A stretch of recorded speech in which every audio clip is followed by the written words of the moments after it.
Good evening, everybody. Welcome. Welcome to the committee and to all of the officers. Today we're at the Overview and Scrutiny Committee of Waverley Borough Council. My name is Councillor Jane Austin. I'm the chair. The meeting is being held in the council chamber at the Burries in Godalming, and it is being webcast live. And it is the 9th of March. This is just to advise that the agenda for this meeting was published on Friday, the 27th of February 2026. This actually is most likely to be the last meeting of this committee this year. Just to advise you, we do have one scheduled as it stands for the 18th of May, but that is just a day or 2 days before the annual meeting, where we will be obviously selecting whoever will stand for this committee in the next year. So what is likely to happen is that meeting will be cancelled. We'll have our annual meeting, select whoever's on the committee, and then there will be a programming meeting soon after that. So I think it's probably appropriate to say thank you for everybody's work of the last year. We have had a lot of meetings, haven't we? Especially in the last few months, and I know how much work that has been for all of us. So I just wanted to extend my thanks, and thanks to my Vice Chair, Councillor Lawton, for all of your support, and especially thank you to all of the officers for all of their work in the last year. We really appreciate it, and we know how often how hard it is to pull together all the information for this. So thank you very much.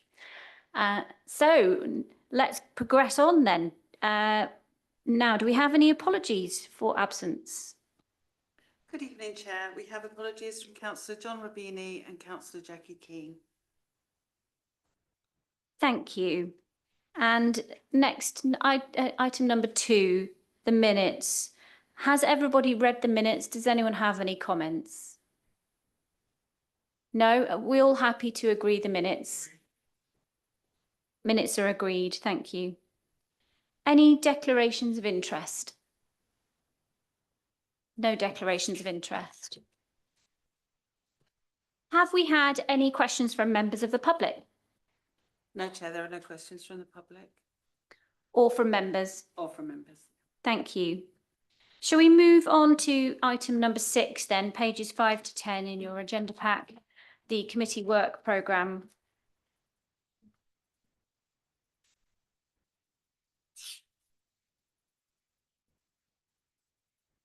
So I'm not proposing we'll spend too much time on this, having been through it fairly exhaustively in the last couple of meetings. We have now completed item 1, 2, 3, 4, 5, 6, up to 13, 14, 15 we have completed, and we are now tonight. You will have seen last week the Climate and Nature Strategy and Action Plan was circulated. I have received no comments on that. Then we now tonight will be discussing 17, 18 and 19, Careline, Opford Ridge, Site Project Review, Q3 Performance Report. And then just want to move on what's still outstanding, ready for next year. Item number 20, the Water Safety Audit. We have a little update on that one. Alex, would you mind providing that? Yes, we've had all sorts of conversations with officers this month over this matter to try and understand what it was that would be the scrutiny committee's role in it. The discussion that I ended up having with the chair was about it having been an item that members had considered an audit and risk, and that the Audit and Risk Committee's action had been that progress would be shared on overdue actions to the Landlord Services Advisory Board. So that's another member space where they're having oversight of those outstanding actions.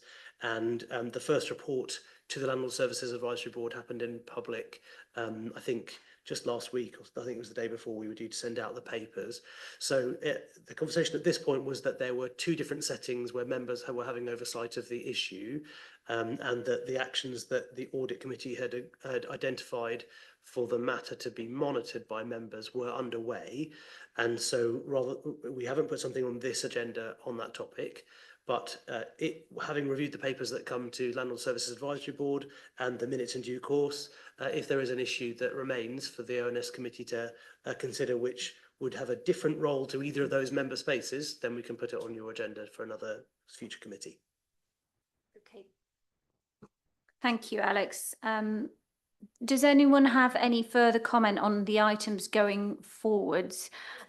Yeah, thanks, Councillor Barker-Lomax. Thank you. So my understanding from the Audit and Risk Committee meeting in January, I think, was that the report you've just described was already occurring. And in fact, the chair of that committee apologised to Risk to say, sorry that we missed this. So they'd had the data and hadn't acted on the data. So what you're describing doesn't seem to me to be a delta in the process. And what I think is critical here is that there is a change in the process so that this position doesn't arise again. And it's not just remedying here. We're not just after remedial actions. We need a change in the process so that this cannot happen again.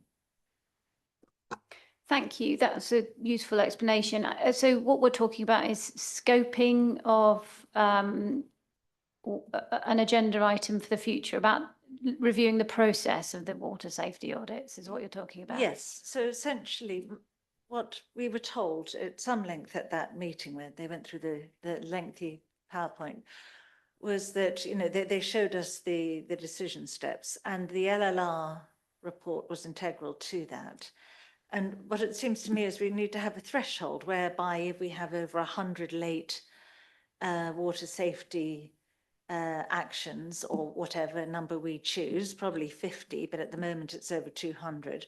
But if we get like over 50 late remedial actions, then it's escalated to the leadership, because that current loop, that just sort of talking to each other, had no effect at all, to the point where I think we're in a totally unacceptable position of hundreds, over hundreds, so 219 high risk issues. Thank you. I think it is important that we take this offline. Alex, would you mind picking up on that? Yeah, so what I suggest I do then, if I take an action from the committee to explore that issue and see whether officers are able to provide the committee members with reassurance on the point specifically you've raised, and if that can't be provided, then you might want to consider scoping some work for the committee further down the line. So for this committee? Yes. Yeah, so confirming Alex is going to take that as an action, and will come back to us via email. Thank you very much. And so then Yes. can we schedule the follow-up at our next meeting, which might not happen, but... If there's a need for follow-up. Yeah, should we work out if the scoping of it is necessary and appropriate, and then bring it back to the next meeting? I think If scoping is manifesting- necessary. I think we need to get clarification from Alex as to working out, and the officers, as to what the actual scope of what it is we're doing, and what we would be putting on the agenda first.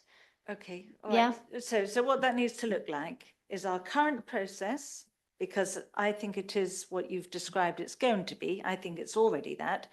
And what the proposed process is, with inherent escalations, because at the moment the process isn't fit for purpose. Okay, thank you for raising that. If you don't mind, I'm going to keep going. Thank you. So items 21 to 24, the proposal is that these will come to a future meeting, and there will be a further work programming meeting soon after the annual council for the new committee. So I see limited benefit in us discussing this too much right now. Councillor Martin.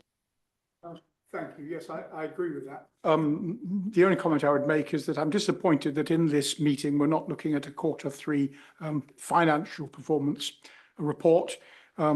we put in Q3 performance report. In my mind, that meant the standard one that we've got here today, but it also means finance, and we're not getting that.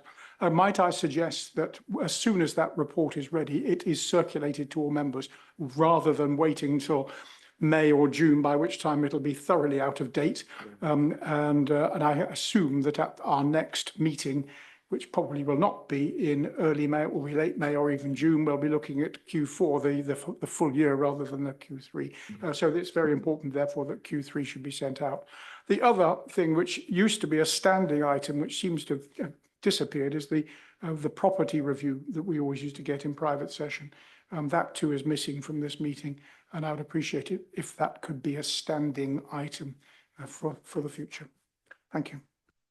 Thank you, Councillor Martin, who you raised with me the Q3 earlier, which was helpful because Alex has gone off and done some investigation for us, and I do agree. We agree that it should be a quarterly standing item in the forward committee programme for starters, and I certainly agree with you on the property review as well. Alex, would you mind responding on the rest? Yeah, I understand the officers were aware about the Q3 report and the intention to bring it to this meeting, but I think due to pressure of work in budget setting, weren't able to produce the report early enough for it to come onto this agenda. So their intention is exactly as you say, which is to circulate it to the members of this committee as soon as it's available, rather than waiting for the next meeting. Thank you. And of course, if committee members have, I will collect all of your comments and then we will feed them back as appropriate once we've seen it. Thank you. Any other comments before we move on to the next item? No, thank you. So speaking of Q3 reports, the next item is the Q3 performance report. That's pages 11 to 64 in your agenda packs. I'd be grateful if, I believe Edward Hornby is online to present that to us. Oh, and Catherine is here. Catherine Fitzgerald's here as well. So over to you. Thank you, Chair, and good evening, councillors. The report in front of you is the quarterly performance report for Q3 2025-26, which is the period from October till December 2025. The report is located on pages 11 to 64 of the agenda pack. Out of the 41 KPIs reported in this quarter, 14 have been rated green, 3 amber, 7 red, and 17 are presented for information only. In the covering report, we have made recommendation 2.2 that the target for D6 temporary accommodation be removed and that this KPI be moved to information only. Our reasoning for this is laid out in 3.2. After consultation with the service, we believe this target is unrealistic. No other West Surrey council is applying a target to this measure, and Waverley has the lowest number of households in temporary accommodation within West Surrey. A question was raised in the last O&S committee whether it would be possible to add a KPI on street cleaning to the corporate performance report. Environmental Services have informed me that it is not a current requirement in our contract with Biffa for them to record performance data on street cleaning. However, they recognise this is a useful measure to report on and will discuss how we can report on street cleaning as part of the upcoming contract renewal negotiations with Biffa, where they will review the street cleaning model and its suitability moving forward. Following the recommendation from O&S last meeting, I have removed our comparison with Guildford Borough Council in the graph on the number of affordable homes delivered for D8 affordable housing, and the breakdown of properties delivered directly by the council and other providers is located within the narrative box. If you have any questions, I'm happy to answer any that I'm able to, and if myself or other officers present are unable to answer them, I will respond with a written response from the relevant team. Thank you. Thank you. Councillor Lawton, I think, is going to kick off. Thank you, Edward. Very useful update. I think it's, as you highlighted, the fact that the Biffa contract is obviously up for review, and I think, sorry, not up for review, but I think it's very important that there is a KPI for this, and I was slightly surprised that there hasn't been a KPI in terms of the performance before, but I certainly very much welcome it, and I think it's should make a big difference. Thank you. Just Councillor Gale and oh, we've got lots of comments. We'll do Councillor Gale first. Thank you, Chair. D2, tenant satisfaction, is still in red and has been for some considerable months, I believe. I'm wondering, is there a chance that we could do something like a working group to actually get to the bottom of why we keep having such a poor return on tenant satisfaction? Because it's an incredibly important thing. They are our tenants and they should be satisfied, and obviously they're not. So I'm wondering if it's, do we put working groups together, cross-party or anything like that, and just drill down into what the reasons are and why this keeps occurring? Thank you. Yeah, we're looking at D2. Tenant satisfaction is remaining persistently and stubbornly under fully in the red. Do we have someone who could comment on that from an officer's perspective, or should we take that away? I think the idea of some kind of further scrutiny on that particular is a good idea personally. It'd be good to get whenever they speak the view of other committee members too. Yes, Chair, I think we really do need to get to the bottom of that, especially as we are coming up towards the LGR. And it would be rather nice to have satisfied tenants going on into the new unitary rather than still having these problems occur, whatever they may be.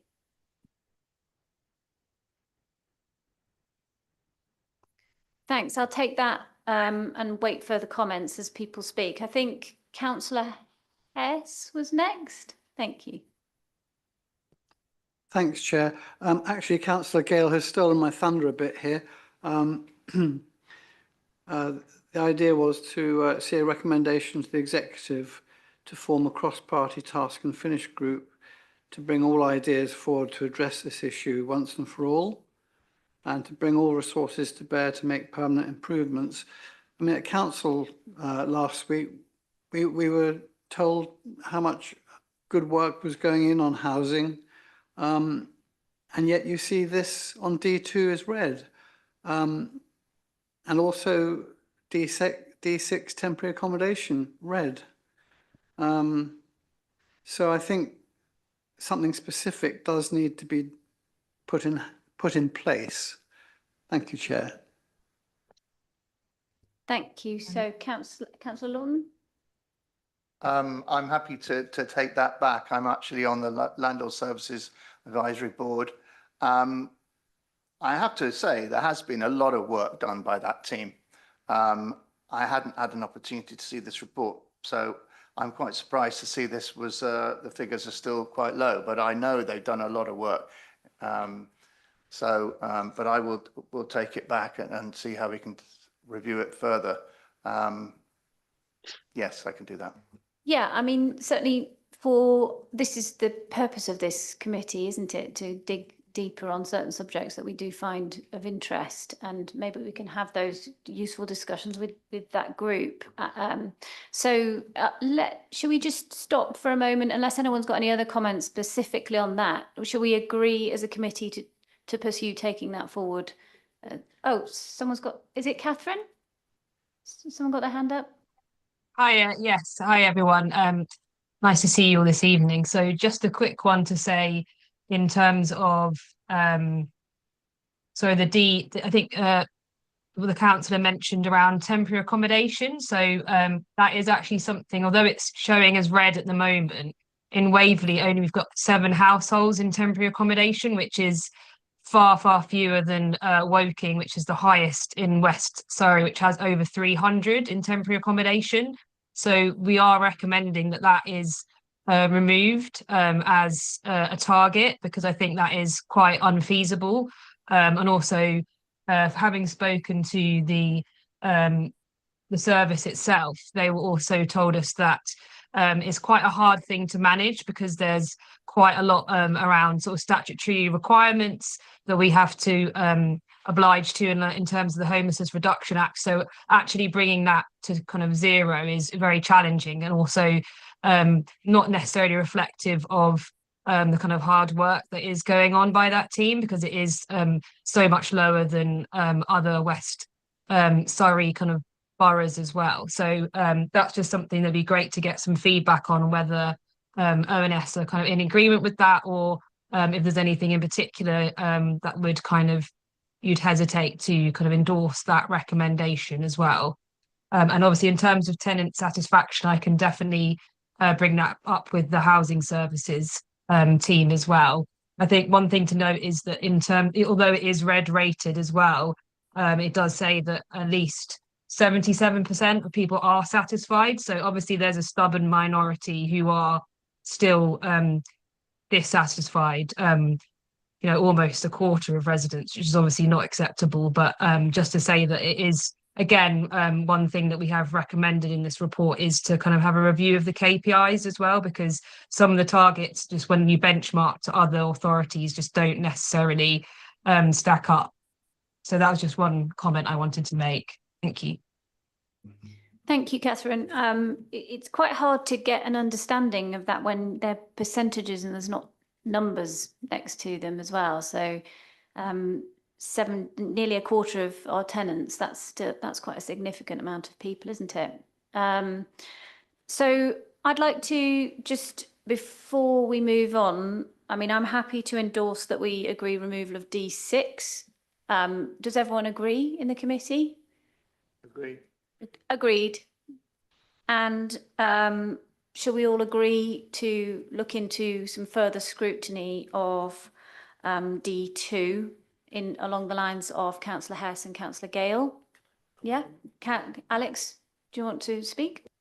Thank you. Yeah, just thinking about how to frame that as in a productive way. So I heard Councillor Lawton saying that he would be able to take the issue to the Landlord Services Advisory Board.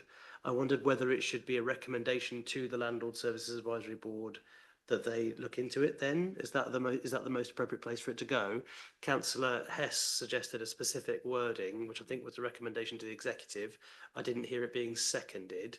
So if you'd like to frame to whom you'd like to recommend a specific action, then we can help you make it into a recommendation. It wouldn't be a recommendation to the executive, though, would it? Because it would be the overview and scrutiny group who carry out the task and finish group. Right.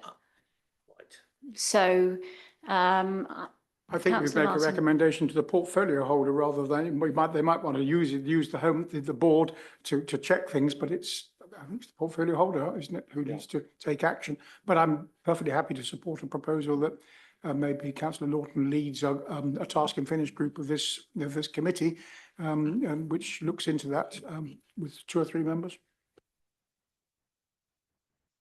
So if we want a proposal for a task and finish group, because it has resource implications, that's something that normally we would take away. I think there's a form to fill in. We check that we've got the capacity to do it and weigh it up against other topics. It would be the plan for the committee in May, when we have a newly constituted committee, would be for them to kick off their year with a work programming exercise where they would weigh all the options against each other for what they might want to spend their time on in terms of task and finish activity and the topics they want to look at for the year. So what I think you might be suggesting is that the committee in May have this put before them as one of their options for a task and finish group in the coming year. Because I wouldn't want to give you the idea that you could agree right now here to set up a task and finish group for which you don't have a terms of reference and so on agreed. Councillor Lawton, then Councillor Martin. Having been on the Landlord Services Advisory Board for the last 18 months, 2 years, I'm not sure whether we need to go back and have a complete review. I think their team, Annalisa and her team, are doing putting a lot of focus in on it. Maybe it's more appropriate that whenever the next appropriate time, she could do a quick summary to whoever the appropriate people is. I don't think the council need to spend more time putting more focus on it. I think they're doing a lot of stuff already, and I think we just need to have a review of the feedback, maybe from the portfolio holder, the officer. An action for me to write and get something for the committee. Yeah, we've got an item though in the forward work programme anyway, haven't we, on housing responsiveness, repairs, voids, aids and contract variation. Yeah. I'm just a bit concerned. So the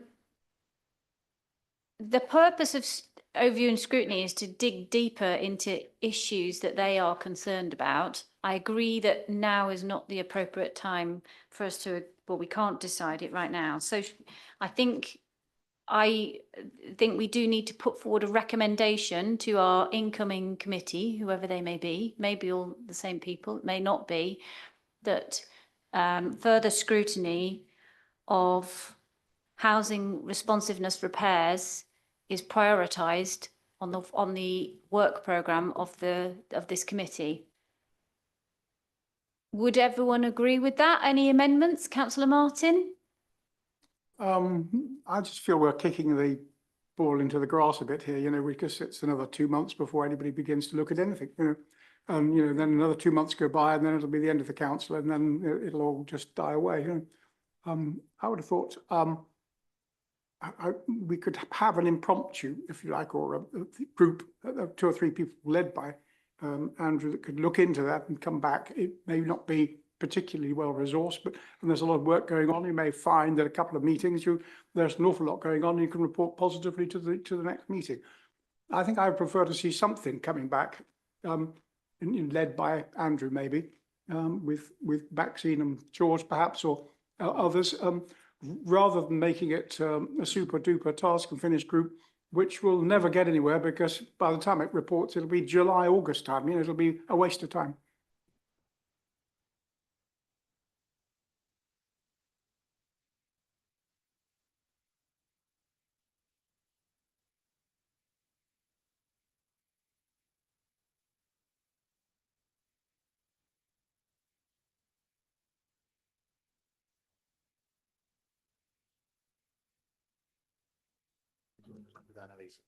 Councillor Lawton has agreed he's going to pick this up with Annalisa after the meeting and come back to the committee informally, and then we can make a decision as to where to take this going forwards. So that would be happening imminently rather than in 2 months' time. And can I recommend that should any decisions be needed on any framework, which we would delegate that to you and to Andrew, rather than wait to the next meeting, because this effectively pushes it into the long grass and nothing ever gets done, would be my feeling.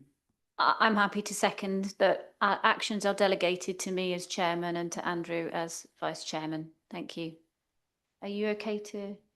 Yeah, so I think, so I would see this as an action that Councillor Lawton has agreed to liaise with Annalisa to come back to the committee with an update on this red indicator, D2, so that the committee can give consideration to what next steps they'd like to take as a committee. And they've suggested that the chair and vice chair should be empowered to put it onto the work programme for the committee in whatever form would make sense from there. And to take any necessary decisions should they be needed and relatively quickly, rather than wait. I'm trying to avoid delay. What decisions? Well, I don't know. I don't know what decisions that might be. I don't think they have decision-making power. That's it. You see, what the chair and vice chair of the committee could do is decide to put it on the work programme. I would look to the chair and vice chairman to, if things needed to be sped along, that they will speed them along rather than wait. Yes, great. Peter, you can be sure, knowing me as you do, that will happen, and knowing Councillor Lawton. So thank you for leaving that with us. Are you happy that we'll, Councillor Davison, thank you. Oh, I could just change the issue to one which is possibly slightly trivial compared to the ones which we've been hearing about our tenants. Street cleaning, that was mentioned at the beginning of our debate this evening. My understanding is that we are responsible for cleaning the litter on the A3 as it passes through our borough. If not, well, if I believe that is the case, but correct me if I'm wrong, if it is the case, what is the process for getting our responsibilities discharged in doing that cleanup on the A3? Because I'm sure most of you, as you drive down past the A3, it's a rubbish tip on the side. So or maybe even the A31, but I'm thinking of the A3 as it stands. My initial understanding was this was the Highways Agency, but they are denying it. They say it's part of the local borough. Can you confirm, please, officers, whether we are responsible? What is the process for triggering a cleanup when somebody notices a mess?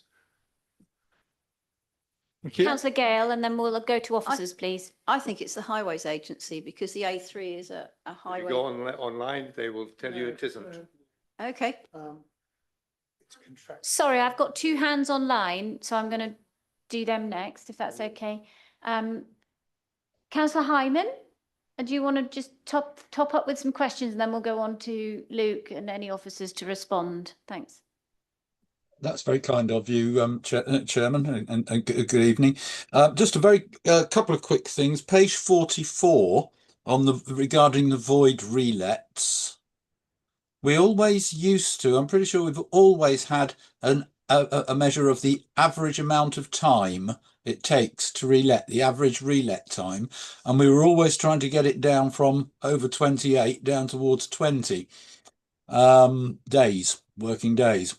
The time to relet, and I don't see any such metric there anymore. We've got completely different set of metrics. I'm wondering, have we lost it? Can't I find it? Or and would the committee prefer to have that measure back? Because I found it very useful. It never changed. We were never getting anywhere with it, but it looks like possibly it's changed to something which I don't think gives us quite the same amount of information. The other thing, fairly simple one, is let me see, on page 47. As regards to the benchmarking for temporary accommodation, we've got the 5 of the 6 West Surrey boroughs, so to speak. There, I think the other one's Runnymede. I'm just wondering why that's not in there amongst them and whether it should be. Apart from that, I've got lots of questions which I'm sure the other members will pick up. Thanks. Thank you. So we've got 3 questions outstanding, and Luke's going to speak possibly to answer some of them. We've got street cleaning, void pre-lets, and then, well, temporary accommodation, which we've just agreed to remove, actually. So that's kind of a bit of a moot point, really. Over to you, Luke. Luke, you're on mute.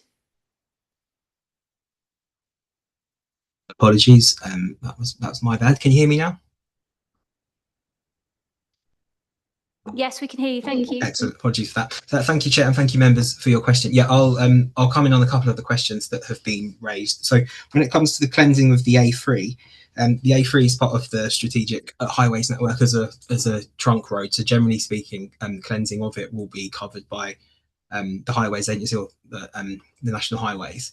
There will be certain sections, though, that could well be part of the Borough Council responsibility. It will depend on land ownership and then adjacency to other roads. So perhaps if Councillor Davison is so kind to pick particular locations that he's concerned about, we can pick that up with the relevant team and establish who indeed is responsible. So very happy to take that away offline. In terms of the voids and the relet process, I believe that information is reported to the Landlord Services Advisory Board. We've got Councillor Lawton, so he may perhaps be able to advise if that is indeed the case. We can certainly look at including that as a background metric if members would be keen to have that, happy to pick that up with the housing service. And I think Ed was going to come in on the specific point around Runnymede, so I won't steal this thunder there, but hopefully that provides some background, Chair. Thank you. Andrew, and then Ed. Thank you. Yes, Luke, I think you're absolutely right. It does appear on the Landlord Services Advisory Board. I don't know whether you just provide a slimmed down version for this committee, but so maybe that's one of the things which aren't on. But if you want it back, we can bring it back, I'm sure.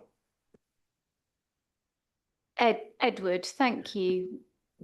Thank you, Chair. Just in answer to the question about Runnymede, the reason I can't benchmark against Runnymede is because they do produce a performance report, but they don't always release the figures. They only release the figures for those that have been rated amber and red, and that changes. So because I'm benchmarking against publicly available reports, because that information is not available to me, I can't benchmark against them. So that's why they're not in there. That's interesting. Hopefully that answers Councillor Hyman's queries. Could we have Councillor Hess? Could I? Sorry. Just before we do, I would really like on the tenant satisfaction. I would like to see actual numbers rather than percentage, because we do have a significant number, or both, of tenants, and I think it. Covered that before, I think. Yeah. Councillor Hess. Well, it'd be interesting to see some subheadings of what the tenant dissatisfactions are. But what I was just going to come back to, and I wanted to thank Councillor Davison for raising the litter issue, because it's all over the countryside. We are literally driving along plastic highways. It's getting worse, and abandoned road equipment everywhere. I mean, every county I've driven in recently, it's not just Surrey, it's not just Waverley or Guildford. It's an absolute blight, and I think it's going to take national government action to really resolve it properly, because dealing with it with traffic management is so expensive, and people just keep littering. Anyway, I wanted to come back to the BIFA contract and the fact that there's no obligation to KPIs in the current contract, but I believe that the interim manager for environment, Martin Jones, is negotiating with BIFA at the moment for a new contract, I presume, and hopefully KPIs could be included into that.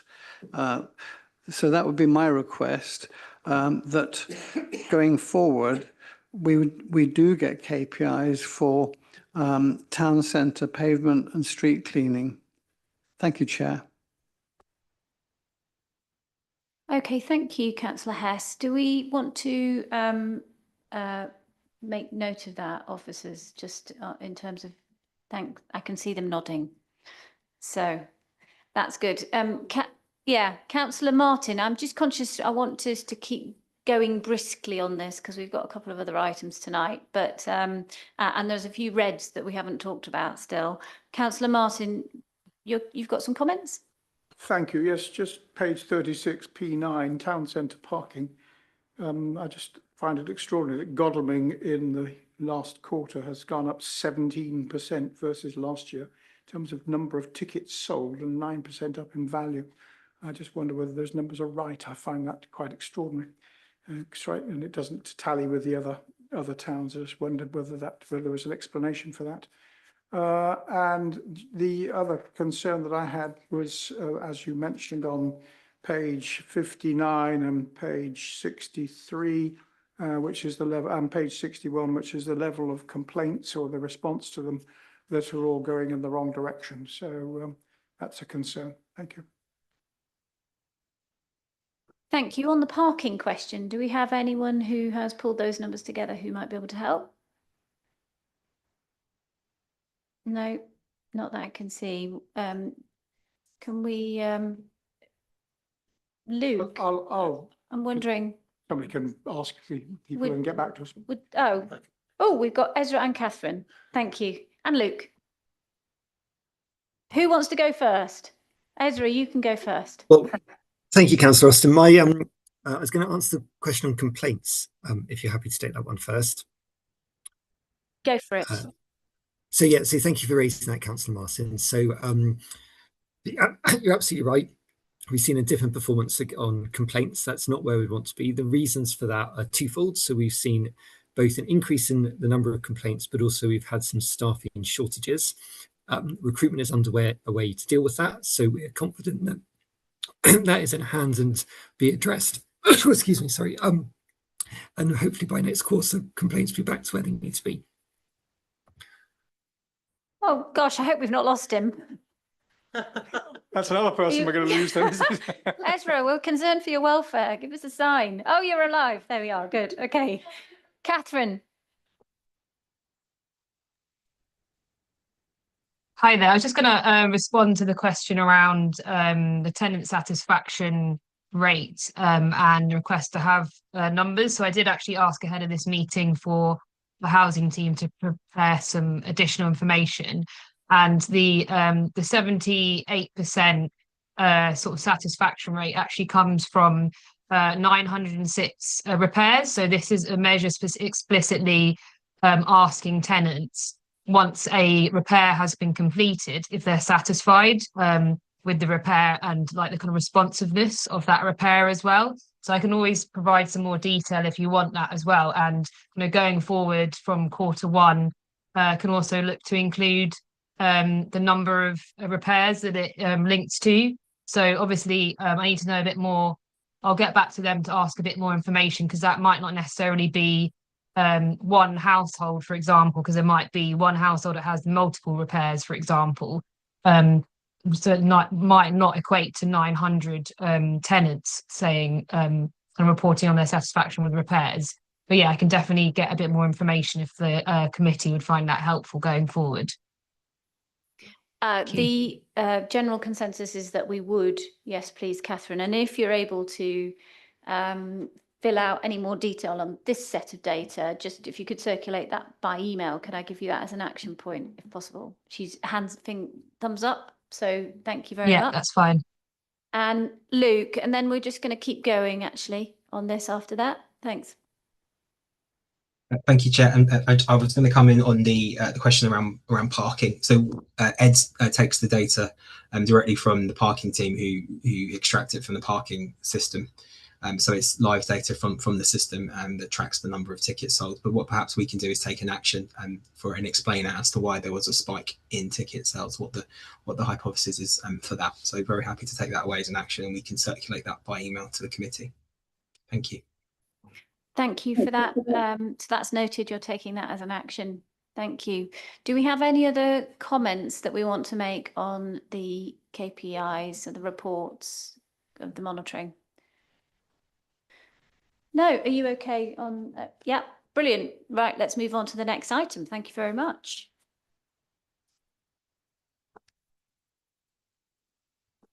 Oxford Ridge whole site review, agenda item 8. The appendix, please note, for this item is exempt and would need to be discussed in private session if it's to be referred to. And please, may I ask Louis? So, oh, it's not exempt. Oh, I am told that it's not exempt. So that's good. So we don't have to go into exempt at any point. Hooray! Right. Oh, okay. Well, that's good. May we ask Louisa and/or Abby to present on this item? Thank you very much. Thank you, Chair. Good evening, members. So this report provides an update on the progress with the delivery of the redevelopment and retrofit phases that form part of the regeneration to Oxford Ridge. It covers the detail of the planning and delivery of each of the phases, both for the new build and the retrofit. Details of the social value delivered, highlights the key risks that have been identified, including cost increases, utilities, defects, contractors' performance, and also the work we've done with resident liaison, and issues including financial, human resources, and climate and legal, and these are set out as a suggestion for consideration by the committee, together with any other matters that they wish to raise. So open to questions. Thank you. And just to flag, as you've said, the Appendix 1 has some financial information about spend against budget and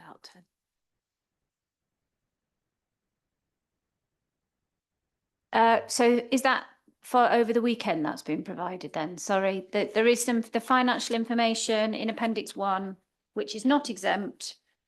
Yes, okay, that's the one I was looking at. I'm just checking it hasn't changed. Thank you. Because it does say exempt, but it's not exempt. So there we are. Good. Now, can I kick this off for any comments? I think some of you have been councillors longer than I have, so you will know these sites and the history of them more than I do. Councillor Martin. Thank you. Yes, a splendid report. But I must say I would love to have seen much more in the way of the financial detail. This committee, or at least the half committee that was around before this particular committee was formed was concerned much more with finance than the other committee. And I would very much like to see a much more in-depth review of the performance, payback periods, how long they've taken, a page or two of fair detail for each of the sites, particularly for the ones that have been released in the last 2 or 3 years and during the course of this administration. So number one, would that please be possible? And just to remind me, Site F, as far as I'm aware, went to planning a couple of nights ago and it was approved. But I don't think it's been to full council yet for approval in terms of capital, or it has. That was a while ago then, was it? Quite a long time ago, because it's just disappeared from my memory. Through you, Chair, thank you. Yes, we secured planning permission, and yes, we do have a budget approval, which had delegations back to executive, subject to for a decision to appoint a contractor, subject to it falling within the existing budget. So if it doesn't, then it would need to come back for further budget approval. So that particular site doesn't come to full council, or it got a more general approval at an earlier point. Is that what you're saying? Yeah, the full budget approval was given at an earlier point. Yes. What, just for Site F, or was that for all sites? You're saying?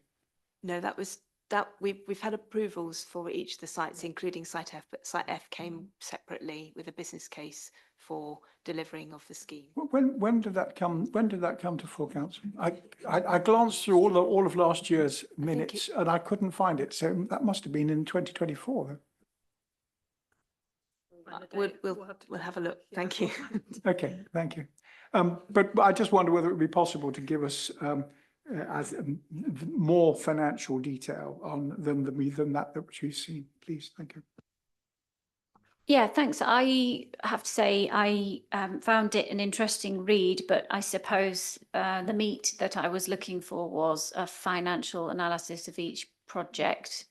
And I think possibly this was agreed as an item to be discussed over a year ago, I think, maybe longer. It's been a very long-standing item on this committee's forward work programme. So I would also endorse taking that back for further scrutiny and review. How would any of the other committee members feel about us agreeing that as an action? Can I see people's hands? So we're going to ask officers to provide more financial detail on each project. By when? Well, I propose for the next meeting. For the next meeting. On each, well, no, there will be another meeting in late May, so that gives 2 months. Councillor Davison. Can I just check, what financial detail are we looking for? I'm so sorry, I missed that. Would you mind repeating? What financial detail are we looking for? Councillor Martin, do you want to give a list? I think I would like to see payback periods. I think the trouble is looking at the plans. We see a nice plan and we see an outturn, but as we all know, the plans keep changing, and even a few months before completion, they seem to change, so that we always come within plan. And what I'm more interested in is payback periods and things of that sort, and a full an analysis of each, rather than a single line which says it's this and this. I would prefer to see a deeper analysis so that we can make a judgment as to how much things cost and whether we think we're getting the value for money. We're looking for value for money in this committee, and I would certainly like to understand that what we're seeing is really value for money, and I want to be convinced. So this is the sort of projection of the return on our investment, essentially, however much we want to define the return. Yeah. Understand. What would also, if I may add, Chair, would be helpful is what is the current projection on total costs? What we're seeing here is the outturn, but that's where we are at present. I think it would be very helpful for us in terms of actually trying to judge the value for money is Three it? three of those are finished, so that is done. Yeah, that's gone, yeah. And the fourth one is pretty close to being finished. But The focus on future is on site yeah, F. but I'd like to know is, how much we have actually had to spend against what we projected to spend. That gives then also us an indication of how excellent we are at estimating costs. Yeah, I'm going to hand over to Ezra in a minute. I suppose I've just been writing a list of the information I suppose I would like to see for each of these projects. It'll be easier for the ones which are completed. When did the project start? How long has it taken? What did you stick to the budget or not? If not, what specific parts of the budget failed, or went over budget? Risks associated with that, because it's quite hard at the moment reading the document to understand how sort of the nature of the projects. I'd like to also just see a plan of what we've ended up with, I suppose. And then it's kind of about lessons learned, really, because some of these projects have been a bit more experimental than others. So, for example, the deep retrofit, I really want to benchmark that against the other projects in terms of value for money. That would be my feedback.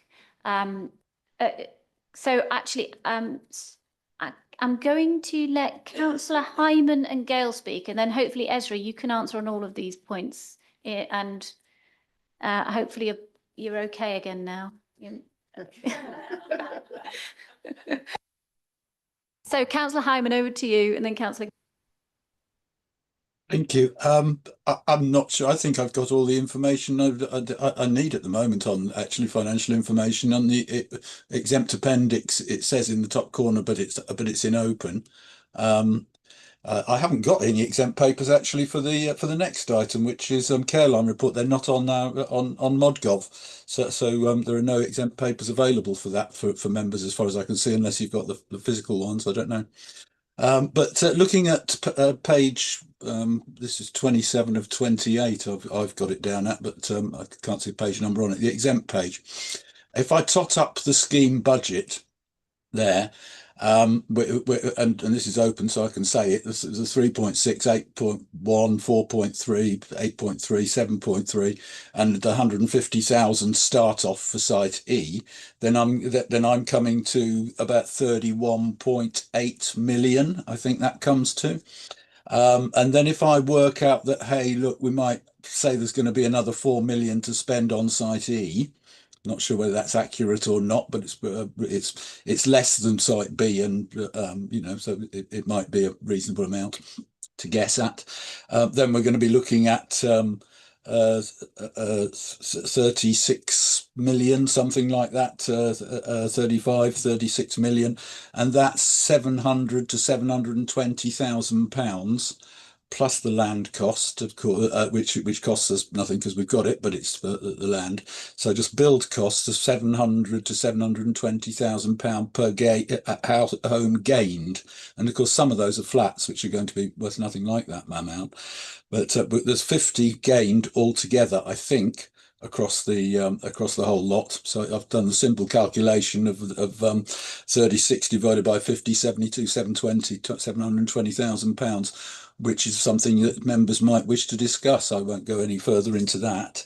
The other thing you might want to think about is how are you going to measure street cleaning? If you're asking for street cleaning to come back, you might want to, how are you going to measure it? Is it going to be meaningful? Because I'm not sure it's an easy one for you to sort out a metric for, and anything that's meaningful for you.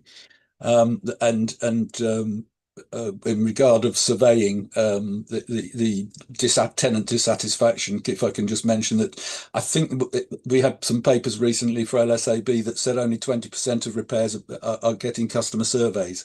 So, and I don't think there's any for cyclical maintenance, like new doors and new bathrooms and that sort of thing being done. So that is where the dissatisfaction is with repairs, and repairs is a whole new. For years and years, you can't get a decent repair company. I'm just conscious we've moved on from that agenda item, and just because we're now on Oxford Ridge. Would you Yeah. mind putting those two issues on an email to Councillor Lawton and I on that previous agenda item, and we'll try and follow those up for you. Right, no, but I just thought it was easiest just to mention it quickly rather than.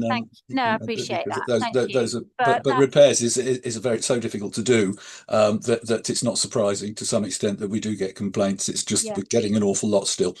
And then on the thank you for raising the other item. That is certainly food for thought for the committee. But there's no pink papers for the next item. That's something to bear in mind. There's members, no members except for yourselves. I can see what these is on Caroline. I think the protocol for items which come to scrutiny is that the pink papers are not for all councillors, they're for the scrutiny committee. I think that's why you won't have seen them. Perhaps Alex can confirm in a minute. I'm just going to I'm going to go to Ezra in a minute. I'm going to let him answer all of these questions in one go. But it's your discussion of 720k per home, or 700 to 700,000 pounds a home plus the land at the cost. Thank you. And over 13 years. Yeah, hi. Just a few little quick questions, really. Phase C, I can't find any date in here for definite of when those houses are going to be let, because they are approaching completion. Having been up there and had a look, I mean, they look like proper houses. It's just you can't get to them because of the Harris fencing and the big holes in the road. So I'd really like to know when those are going to be let. I think it says in here shortly, but I don't know how shortly that is. So that was question one.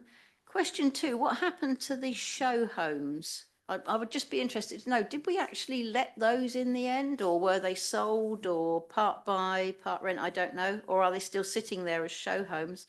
I too was looking at the gain. We actually gained 51 properties through the whole of this phase. And Councillor Hyman took that as the figure to divide into the 36 million, but actually we have refurbed and rebuilt an awful lot in that. And I think it's something like about 134 homes in total. So I think we have to be mindful that we aren't just building £700,000 homes. It's difficult to put a figure on any of that, I believe. But no, phase C really bothers me. It's sitting up there. It's beautiful. No qualms about that. It's a gorgeous looking outfit up there. But when's somebody going to move in? Yeah, I mean, that was going to be one of my questions. So thank you for covering it. Site C was practically completed a long time ago now, and there is something holding up them being handed over. And I would like to know what that is, because certainly we don't want anyone to be any council to be in a situation where they've got completed homes that are sitting empty, as these have been for probably a couple of years now. So on that note, I'm going to hand over to, let me go to Ezra first, if that's okay. He's been waiting a while, and then I'll go to you, Louisa. Thank you. Okay, thank you, Councillor Austin, and apologies to the committee for my badly timed coughing fit earlier. Right, so I'll just address a couple of those points, and I'll hand then to Louisa and Candice, who are going to speak to them in more detail. So firstly, thank you, members of the committee, for your feedback on some further information you'd like to see, particularly on the financials. What we wanted to do with this paper this evening was bring you a report that responded to a number of questions the committee had previously raised around what was the cause of some of the delays to the scheme, and the overall outturn position. What we weren't able to do at this stage was to give you the detailed financial analysis, because that would be best done once the whole of the scheme is complete. But we are more than happy to bring that to a future committee, but also in between look to provide information to councillors outside of the committee cycle, if that would be helpful. What we'd be keen to do is then just pin down with the committee exactly what you'd like to see from that, and then we can make sure we answer your questions directly. But you've given a great deal of input this evening into some of those key lines of inquiry, which we'll take away and we can take a look at. So thank you for that input. What I'll do now is just hand to Candice, who is going to speak just a bit more detail on the financial position, and then Louisa will pick up the points around dates when certain things are going to happen next, particularly in response, Councillor Gale, to your last questions there. Thank you. Yes. So in terms of feeding back, absolutely happy to bring back more information in terms of payback and the normal viability metrics that you see. It is slightly more difficult, particularly with the old sites, because these were way before we brought in new templates back in 2016. We can gather it. It's just going to take the finance team a bit of time. But in time for the deadline that you've set, that's absolutely fine. And in terms of Councillor Hyman's point about 720,000 per property, I mean, if you were to purely look at the net gain, then yes, but you've actually built 134 homes. That's about 270,000 per property. So in terms of a value for money metric, that's pretty good. It's also important to note this isn't all funded from Waverley. There's a lot of right to buy receipts in there in terms of 30 to 40% of that net gain being funded from there. So I think it's a useful conversation, but perhaps does need that additional information that you're requesting before you delve into it too much. Thank you. Just before you start, Louisa, I just want to endorse what you've just said, Candice, and add in terms of what you're going to take back to the committee. I'd like to see a total cost per house or total cost per retrofit or refurbishment, so we can actually do some proper appraisal of, well, this was good value for money, this was less good for value for money, and all of that. I'm seeing nods from other committee members, so. And Chairman, the fact that with this is we are looking at taking out a load of old houses and putting up a lot more, so there is a net gain. And was that worthwhile? You know, because that was a considerable thing to do. I mean, I think it was, and there's been a terrific improvement in that in the house. The quality of the 134 houses we're going to end up with is infinitely better than the 90 we had before or whatever it is. But I just think we need to be that's the information that we need to see. So this committee can say, yeah, we've looked at that and we think it's pretty good. So I think work in progress generally on this whole report, and thank you for taking that feedback. Louisa, over to you. So I'm just going to pick up Councillor Gale's questions. First one, in terms of update on Site C. So we've are about to enter into a settlement agreement with the contractor and have a phased handover agreement with them as a result of that commercial discussion without prejudice. So we will see the homes delivered and handed over and occupied. The homes weren't practically complete. Unfortunately, they may look it, but they weren't. But they are now they've been snagged and desnagged and are in the commissioning ahead of handover process now. So there will be a phased handover. Some of the homes cannot be occupied until the highway works have been completed along the main thoroughfare from Cooper's Rise to Hawthorne Road. So those ones will have a slight latter phase delivery, but they will be this year. Louisa, do you mind if I just go and then I'll Councillor Gale? I suppose the point is they may not have been practically completed, but they should, even if they've not by name only, they've been sitting and they should have been completed years ago, and they haven't been. So there's been something which has caused significant delay. Perhaps it's this settlement that you with the contractor, but you know they have been sitting there empty and not ostensibly finished for a very long time. Over to you. Thanks, Chair. Yes, so the committee will see in the report that there's reference to a number of different delays that have happened throughout the programme. So primarily those relate to utilities. We've had significant delay with Thames Water, but also, as Louise has indicated, because of the way that the planning consent is structured and the need to get the Section 278 works completed, and there's two kind of different parts to that, that's also been a kind of hindrance. So we are working with Surrey to try and accelerate the kind of second phase of the Section 278, which is required to occupy a smaller number of the properties at the end. So I think the settlement agreement is kind of relevant because it's required for us to be able to close out the contract in due course and kind of ensure that we've got an agreed programme with the contractor. I think that's kind of a side point to the fact that there's been delay in the programme caused by those other factors. Does anyone else have any other comment? Councillor Martin, Councillor Gale afterward. Thank you. Just one observation. I'm afraid I couldn't resist this. That when we add up the numbers on page 27, we do get to 32 million for sites D, A, B, C and F. And if we were naughty and took Councillor Hyman's figure of 4 million for the next site E, that comes to 36 million pounds, which is about the same cost that we're going to spend on Cranley Leisure Centre. I just thought it was interesting. 134 homes for 36 million here, and Cranley Leisure Centre for about the same cost. I'll leave that with you. Thank you. Councillor Gale. I think more people will go in and out of the Cranley Leisure Centre than the 134 homes, though, Councillor Martin.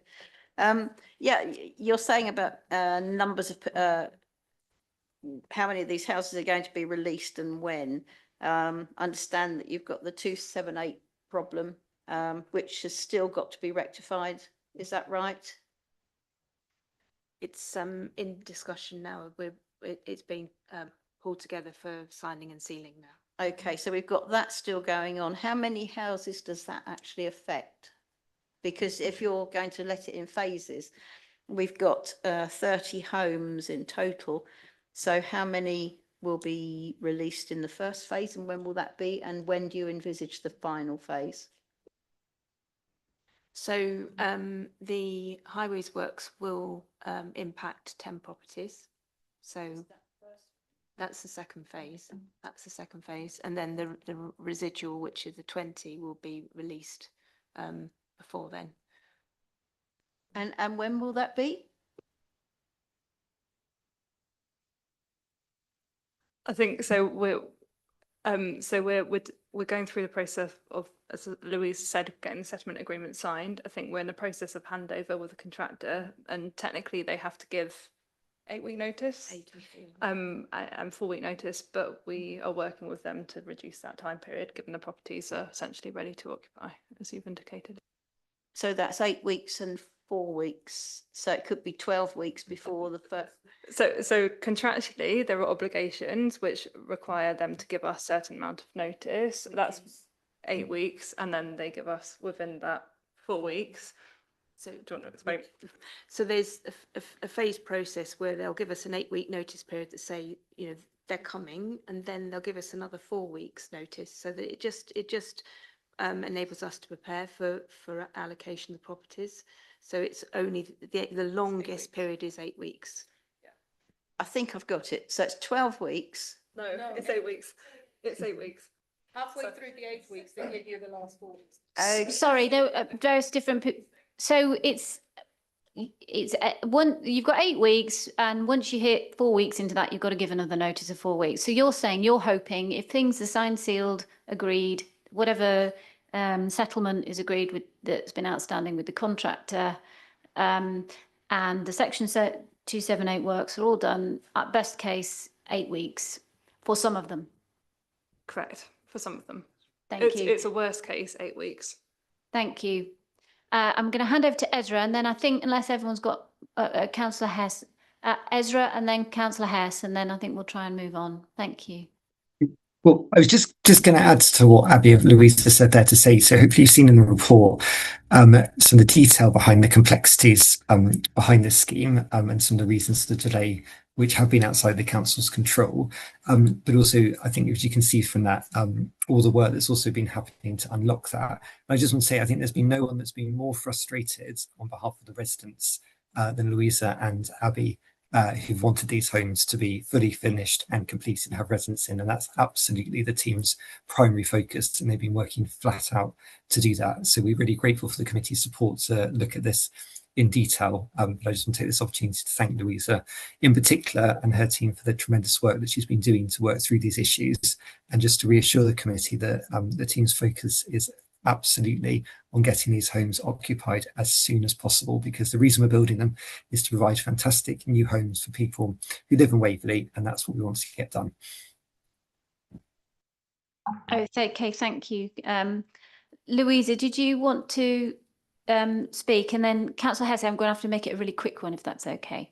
Thank you.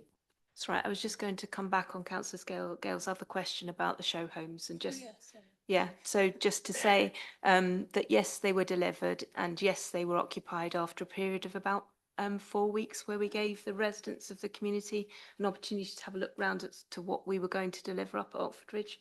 So yes, they've been occupied, and and very happy for a number of years now. Thank you. That's great. Councillor Hess. This is really super quick. Will the future residents of the houses be coming off the council house waiting list? And will right to buy apply to these properties? I think I can even guess the answer, but I'm going to hand over to Louisa.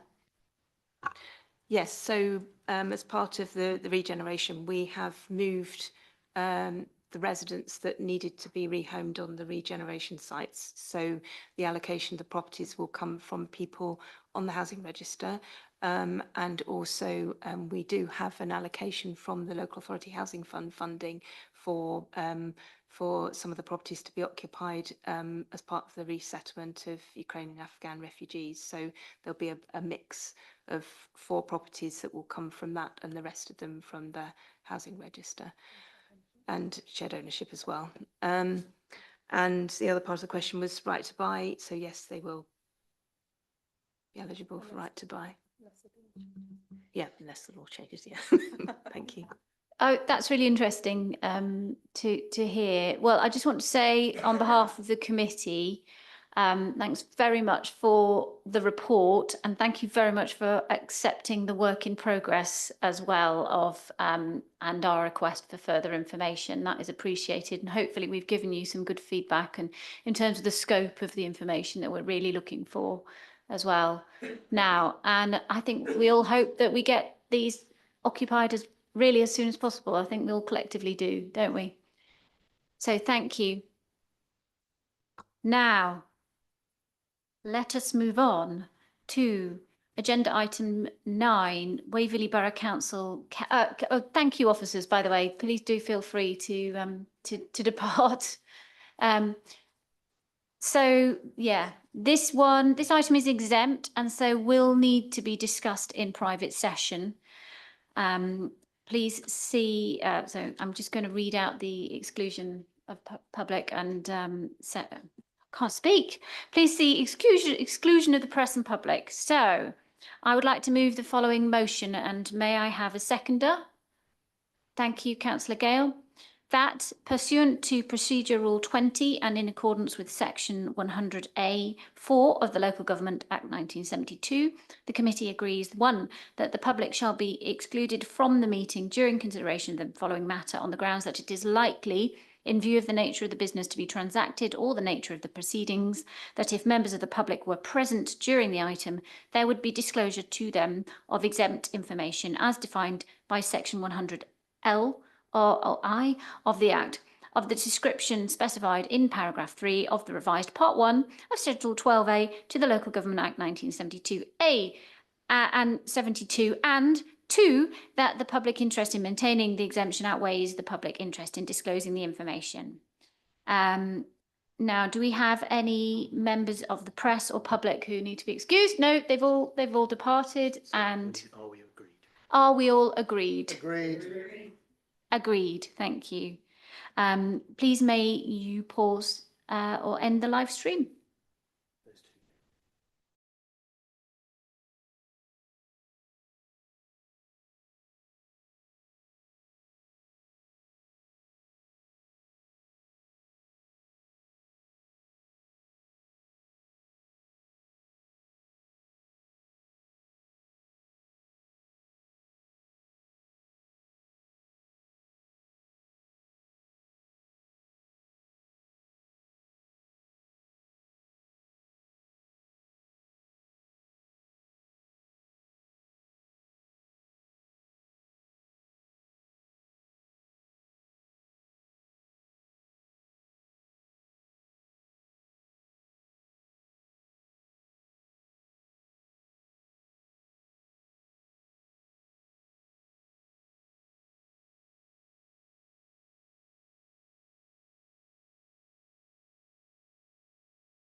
Is there anybody there? Have you got switched off the Zoom?